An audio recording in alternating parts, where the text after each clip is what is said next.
Hello.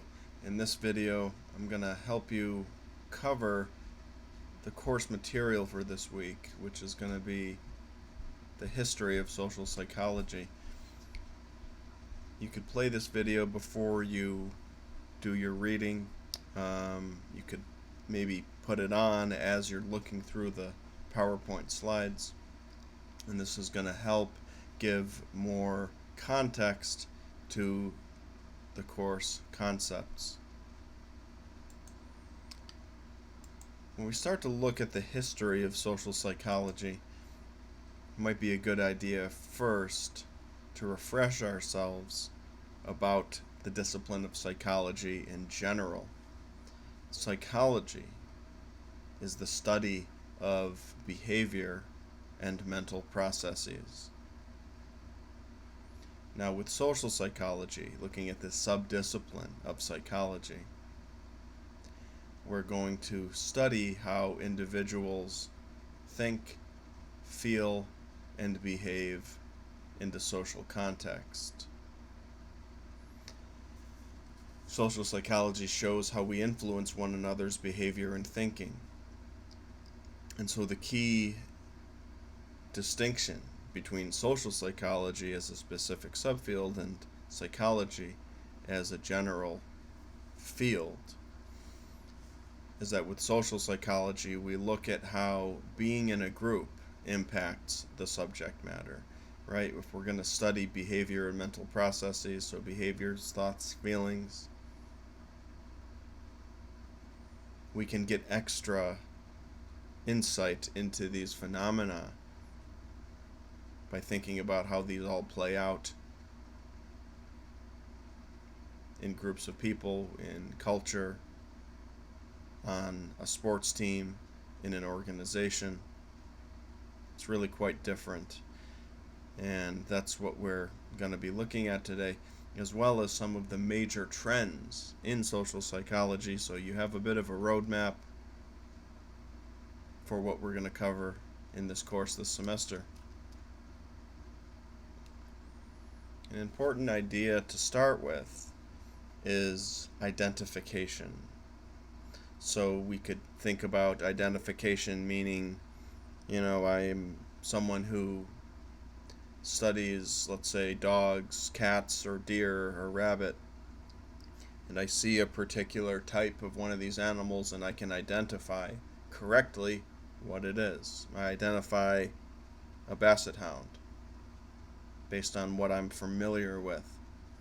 So if we maybe take a step back now and think about what exactly is happening here from the standpoint of, let's say, information or learning or study or classification, we can see that when we identify something, we are making a connection between thing A and thing B. And so then we can make some assumptions about how to treat a basset hound. That's, let's say, this dog you have, based on what we know to be the needs of basset hounds in general. Let's think about how this plays out with human beings. We have a picture of a big-time Patriots sports fan. This guy identifies, we would imagine, as a Patriots fan. And in order to do that, he might show certain things like, red, white, and blue face paint, or this interesting hat that he's wearing. And furthermore, once someone starts to identify in a certain way, say as a Patriots fan, they might then get new ideas about, well, I'm not just showing up to this game as any old person, I'm a Patriots fan. So I better add, let's say, a uniform in with this, or I maybe have to bring some noisemakers because it's really essential that if I'm coming out here as a Patriots fan, that I don't just go halfway. The underlying idea here is that when we look at something, we might see ourselves reflected in what we're looking at. Just like with the question of identifying, let's say a dog. You have a basset hound at home, you see a basset hound out on the street, someone's walking it down the street on a fancy leash, and you identify that dog with your own dog. So what we're doing here is kind of creating a context for information to flow and for information to be generalized. And we're going to get into this idea later with the Aristotle formula of A equals A, which essentially says that dog is a basset hound, that dog is a basset hound over there too, and so they're alike. It's actually kind of simple. Now, sociology, as its own discipline, makes the point that people are social animals, that people identify with groups. And what this means is that if we want to understand organizational behavior, we need to do more than just look at the employee handbook, which supposedly says what we're all supposed to do and not do.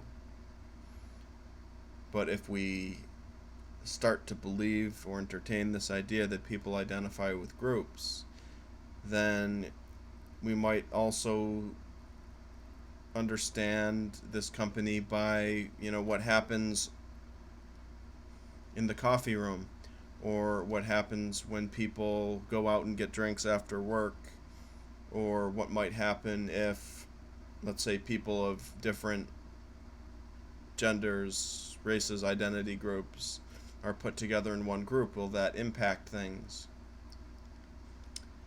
Are there certain types of groups that will allow for critical thinking or discussion or difference, or are there types of groups that will maybe disallow those things?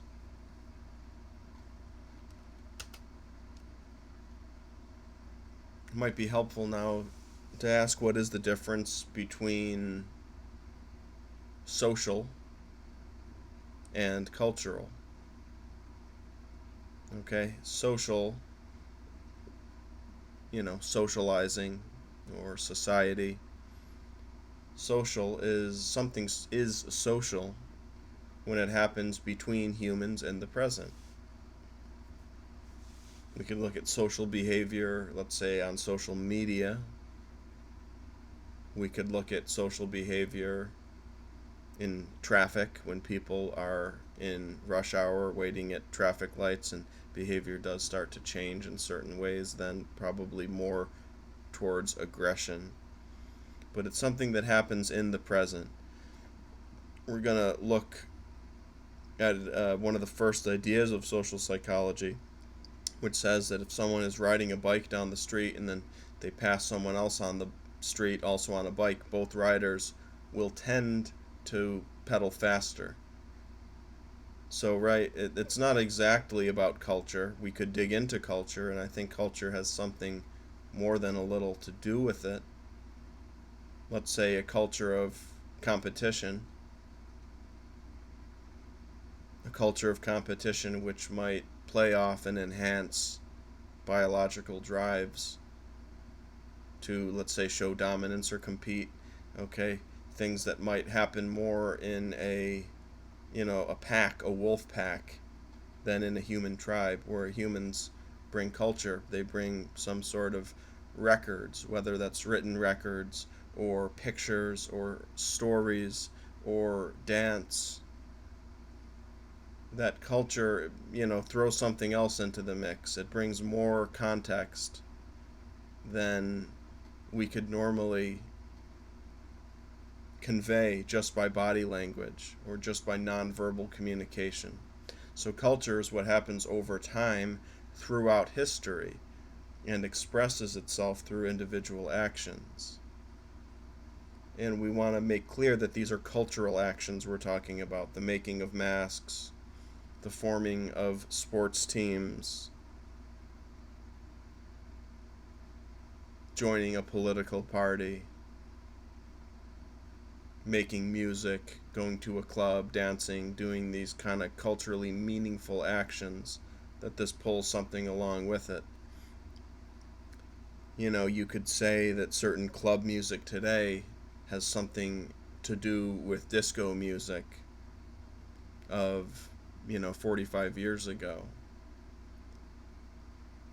So you could maybe listen to some disco music and pick up a similar vibe that you get from songs now. This is, a very simple point actually. It's just saying that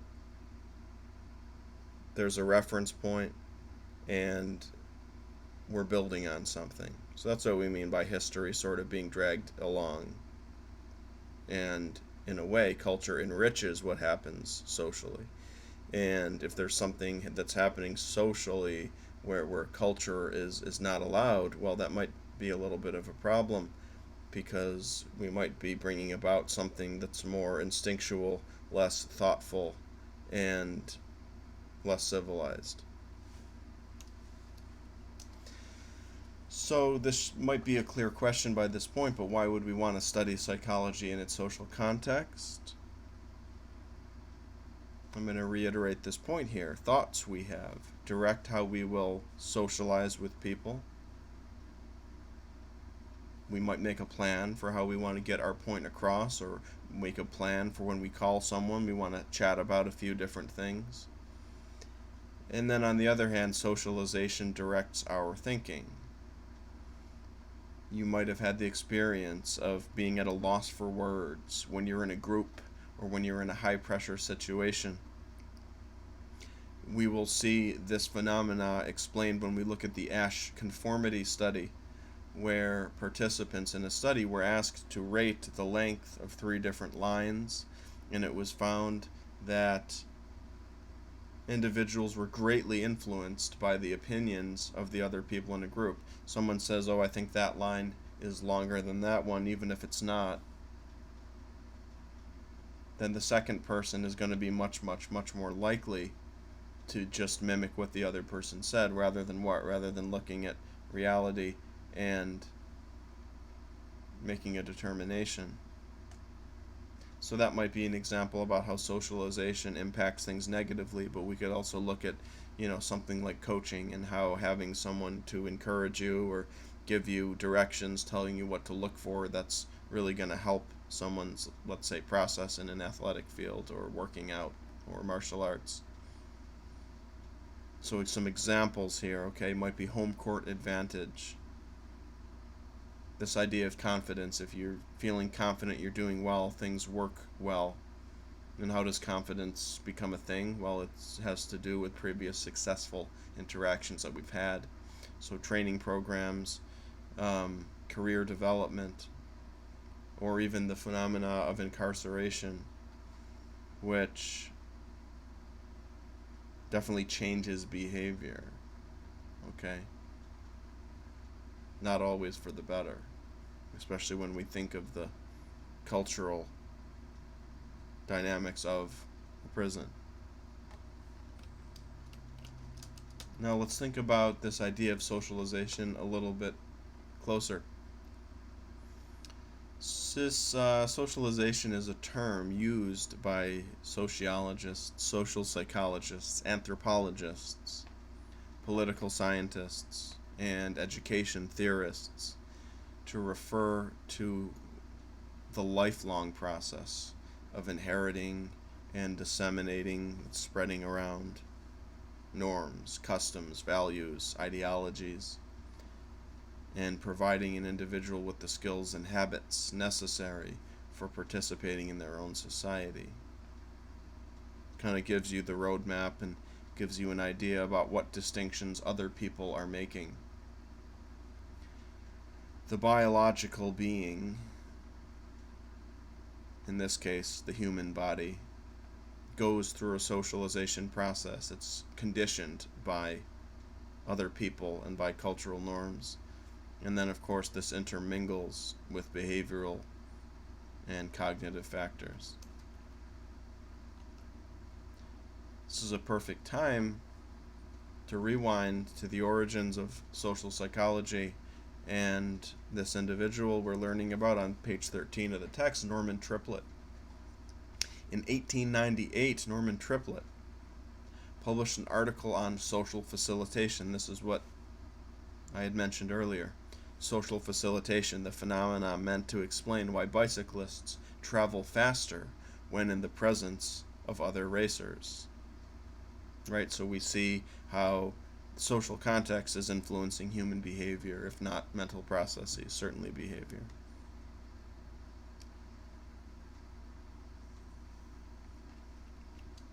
And so this work was, coming in right before industrialization was about to happen, right? The real rise of factories and, you know, automated labor becoming part of the foundation of cities, actually, right? A lot of cities in America began as sort of just pop-ups, right? They'd be, 4 huge factories that employ 1 to 300 people each, and maybe there might be some apartments or some very cheap living facilities, so people could come from surrounding farms or areas where there was not too much work, and then we would have entertainment, restaurants, different venues, and different shops cropping up around these factories and these apartments or barracks.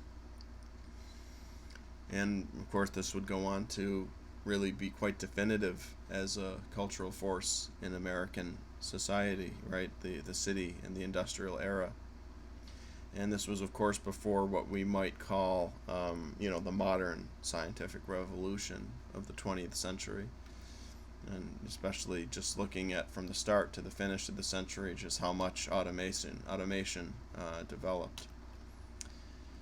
So, when did social psychology really become the force that it is, right? To the point where it's so mainstream that it's a very typical 200 level course.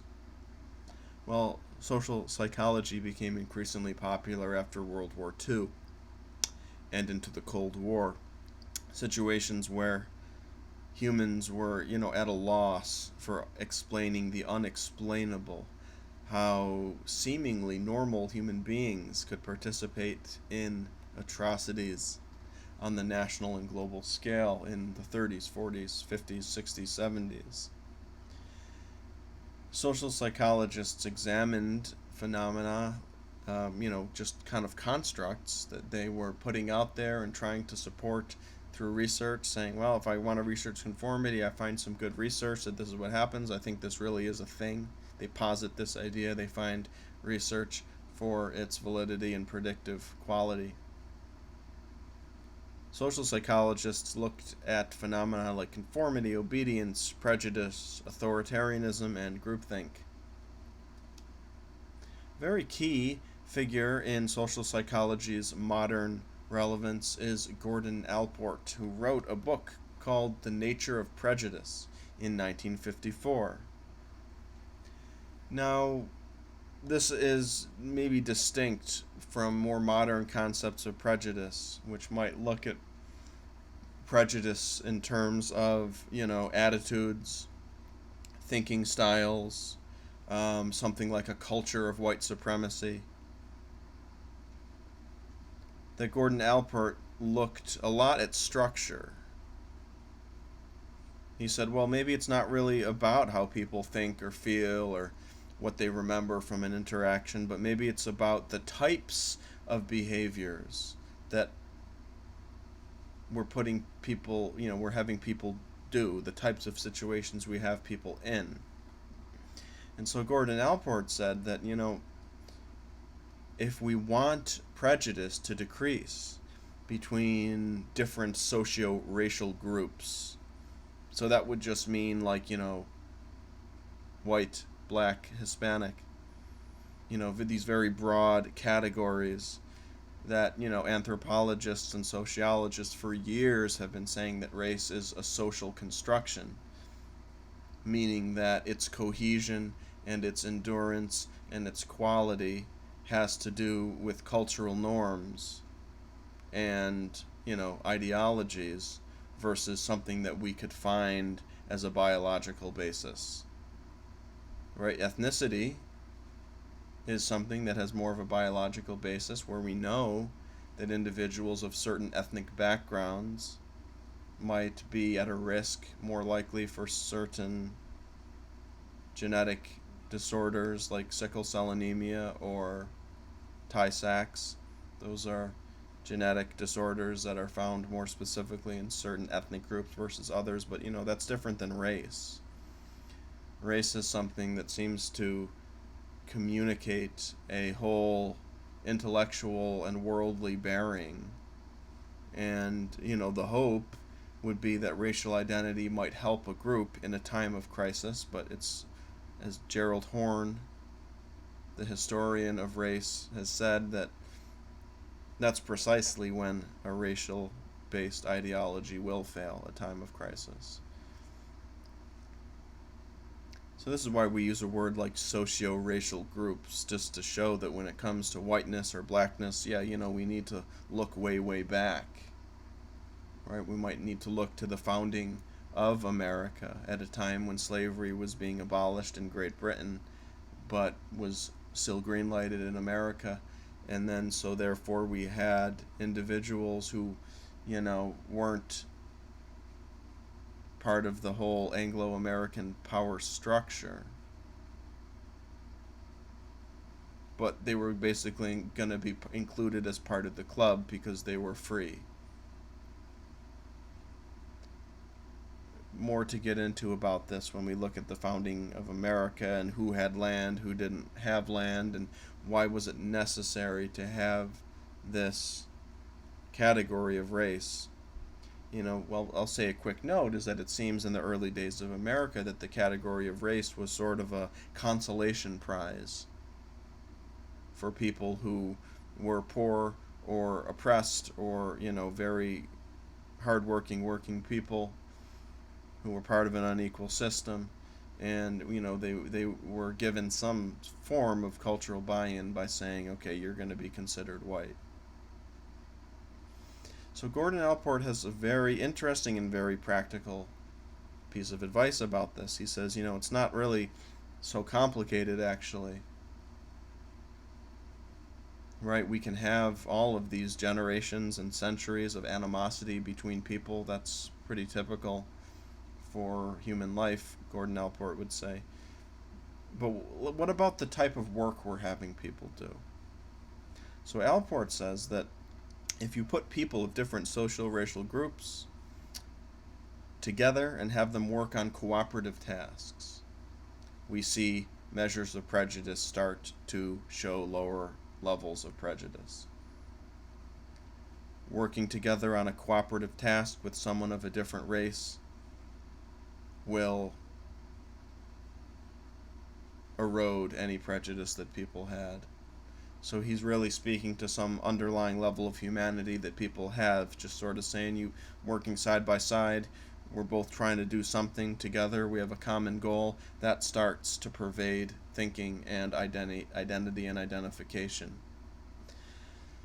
So the critical dimension of Allport's theory is that, what happens in a situation where people are only put together to compete? We have sports or we have different community organizations, and those are right little pockets that might be humanizing or good for people. But he's saying that if we're making people of different races compete with each other, then that might be not a good thing when it comes to confronting prejudice. This was 1954, this work, so certainly a time of a lot of social and racial unrest, at least brewing anyway, right? When sort of the constraints of the post-war period really started to fall away in the 60s. So another good figure to look at in the post-war era is Theodor Adorno. He was the lead author on a project that came out in 1950 called The Authoritarian Personality.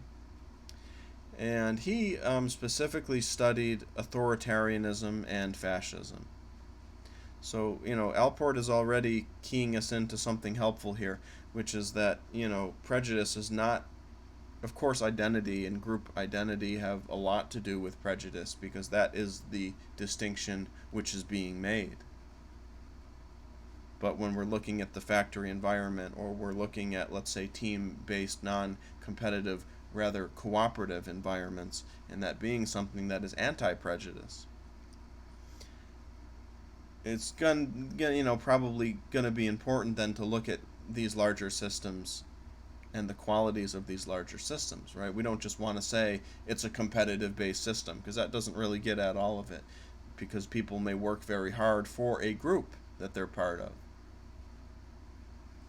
And so authoritarianism, meaning that there's an authority based, punishment based system, and fascism, which sort of is an answer to corruption, and it tries to rather roughly reform a failing or dysfunctional system through the deployment of ancient ideas. A time when a culture was once great. And this might be much more than 75 years ago for a lot of people. In Italy, the fascist movement, and its ideology anyway, reached all the way back to Rome, the very turn of the millennia. And we will get into some of Adorno's ideas later in the semester. His main concern when it came to sort of this prejudiced personality was the way that suffering is suppressed throughout history. Adorno said that Enlightenment, right? Enlightenment being the real, scientific and intellectual project that began in, the 1500s even.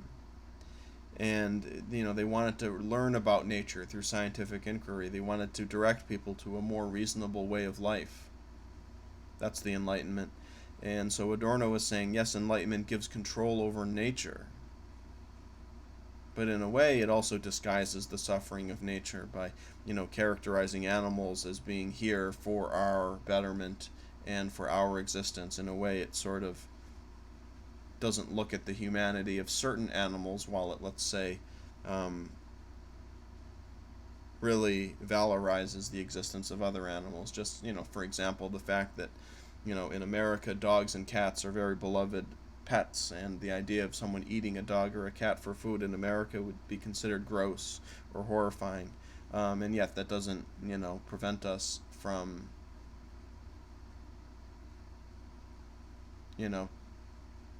treating pigs or cows as food sources, which is to say poorly. So there is this question of an inconsistency with the Enlightenment project, where certain forms of life are valued and other forms of life are rather arbitrarily attacked and denigrated.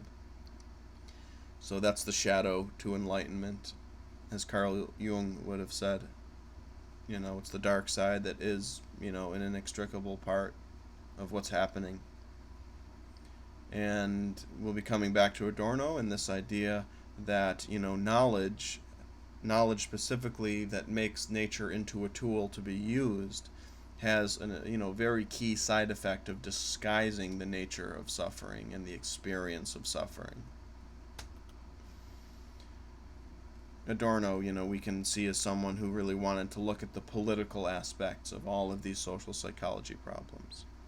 So Kenneth Gergen looked at social psychology, as a form of history, saying, and this was in the early 70s when sort of cultural radicalism had really just been entrenched and was starting to be taken for granted and was being perfected as a new status quo, and not to be too harsh to Kenneth Gergen.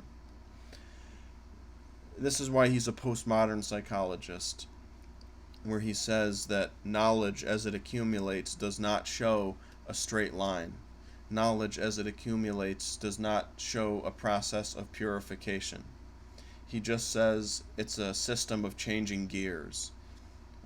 People were studying language in this way, and then all of a sudden there was a paradigm shift. They started studying language in this way, and then everyone read the new books and no one read the old books. And so this is why a postmodern psychologist like Kenneth Gergen takes a pluralist theory of knowledge. He says, well, we have different ways of looking at things. No one way is really better or more definitive than another way. It's just another way. You are holding up a jewel. You look at one facet. That's a perspective. You turn the jewel. You look at another facet. That's another perspective.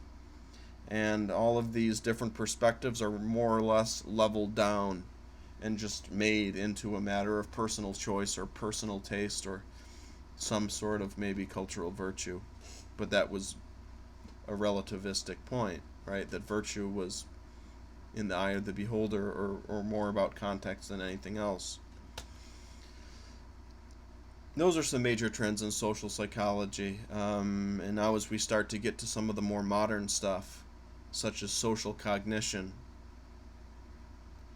we're kind of mixing in a bit of Adorno, mixing in a bit of, sociology, mixing in a bit of Kenneth Gergen, and just says that, well, it's still thinking. It's not like thinking is being controlled by the social context. That would be scary. No, it's a little bit better. It just is that it's a different form of thinking. It's social thinking. So we could say in this way that it's a resistance to pluralism because it's still thinking, and it still directs us towards technical details that are based in reality. Social cognition, this is a hot thing these days, and, new theories of, let's say, Adorno's authoritarian personality disorder, it uses more of a social cognition basis, and it has less appeal to, the Freudian psychodynamic or, more traditional hardcore modernist theories that Adorno, very dense stuff that Adorno used. So social cognition is the study of how we perceive, remember, and interpret information about ourselves and others. And just to, underscore this, that it's still thinking, but it just is a different sort of thinking. It's sort of making sense of ourself in a group, for example. It's a little bit less, we could say, desubjectifying in its goal. Another idea from social psychology that has, some real currency today, and this is on page 21, and where social cognition, that's on page 16. Embodied cognition looks at the link between our mind and the positioning, experiences, and actions of our bodies. So this might look at, how body language plays out in a group. It might get into something about, how gender, or, specifically biological sex, being that we're focusing on the body here, how biological sex might have something to do with thinking and behaving in a group. We have a picture here of a bunch of people throwing some plywood boards and some scaffolding into a huge bonfire, and this is something that happened at Woodstock 99, 30 years after the original Woodstock, where we see, some of these processes like de-individuation or groupthink, sort of allowing aggression to operate unchecked and in a way where personal accountability is supposedly nullified. That's the feeling anyway. And that's page 21, where we can get this idea of embodied cognition. There is a very popular book called The Body Keeps Score by a researcher, Bessel van der Kolk, who looks at how trauma becomes embodied after a traumatic event. In terms of, right, let's just think of cardiovascular functioning or muscle tension, stomach issues, all those things come along with trauma. And there's another book about embodied cognition that's very good called Descartes' Error by Antonio Damasio. And this looks at how, memory or emotion kind of evokes certain thoughts in our head. So in a way, we're kind of looking at like the pack animal side, and just the, kind of pseudo-linguistic way that experience gets stored in our bodies, or even the way that cultural ideology gets stored in our body. So this certainly might get into ideas like implicit bias detection, which perhaps we'll get into later. So as we're now getting to the discussion boards, we just have this interesting cartoon here. It's an old New Yorker cartoon. It says, I really miss her. And so what do we see here? We see a man sitting in what looks like some sort of a cafeteria, crying over a cup of coffee, and he seems to be wearing costume or a skin of a woman. And so we just might wonder, we have this message, I really miss her, but why would we want to portray this idea of missing someone in this way? That's one way you could look at this. Really, I'm just saying, what does this cartoon say, right? There aren't really a whole lot of words here, so there aren't, really a whole lot of specifically right or specifically wrong answers. I just want to see your thought process, give you something that you can have a little bit of fun with. Well, thanks for listening. Don't hesitate to email me once again. Okay, that's why I'm here, to help you with this stuff. Hope you all have a good week and take care.